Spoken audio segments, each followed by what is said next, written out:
Chapter 10. Verse 1. Jehovah spoke to God, saying, "Steer thy ship to the southland, my son, and visit thy Lord, who is God of Vohu." And God went as commanded, heading south, running close to the earth, over deserts and mountains. Verse 2. A short way into the journey, they were met by the Lord, who had been informed of God's coming. The Lord's ship joined God's vessel, and all the angels saluted and mingled, many having known each other for hundreds or even over 1,000 years. Verse 3. The Lord said, "On our journey, let us follow the valleys and riverbanks, for here dwell both Oahspe and man." They traveled, surveying the earth from above. The land was mostly barren, unable to support man or beast. Verse 4. Along the riverbanks, they saw mortals burrowing into the ground to escape the heat by day and cold by night. They visited places where the Lord's angels inspired mortals to form villages and clothe themselves. Verse 5. The Lord said, "Behold, O God, only the unseen holds power over man. Beasts, stones, or forests could not convince him to clothe himself, nor can his brother's voice. Only through experience does man learn. Jehovah made him thus. Unable to discern angelic presence, only angels can teach man and inspire new life. Angels speak to him in his sleep, guiding him toward good.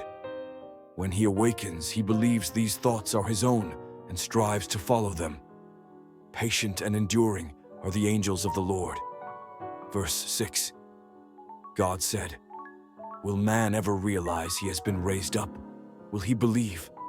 Or must he too travel to a new world and raise its first fruits, laboring for hundreds of years with naked mortals?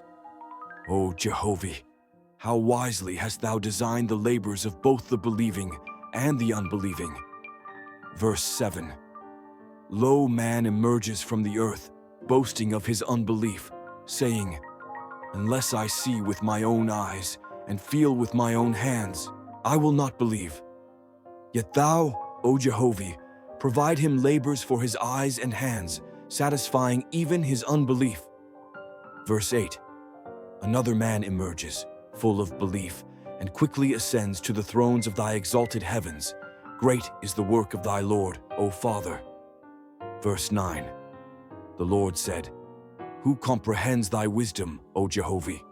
Who fails to see thee in the foundations of thy everlasting worlds? Thou hast provided nurses for the new earth, and from this footstool will arise many who, in future times, will labor as thy Lord, and angels labor here. Vast is thy wisdom, O Jehovah." Verse 10.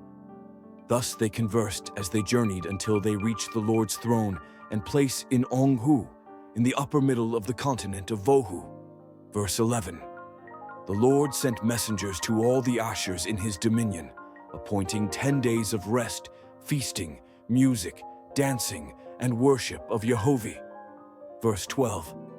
And so it came to pass that the angels of the Lord and God held a reunion, the first in over 100 years. Verse 13. God traveled across the continent of Vohu, inspecting the Lord's work, and he declared it good before Jehovah. Verse 14. When God had rested the full time, he and his hosts boarded the ship, taking leave of the Lord and his hosts.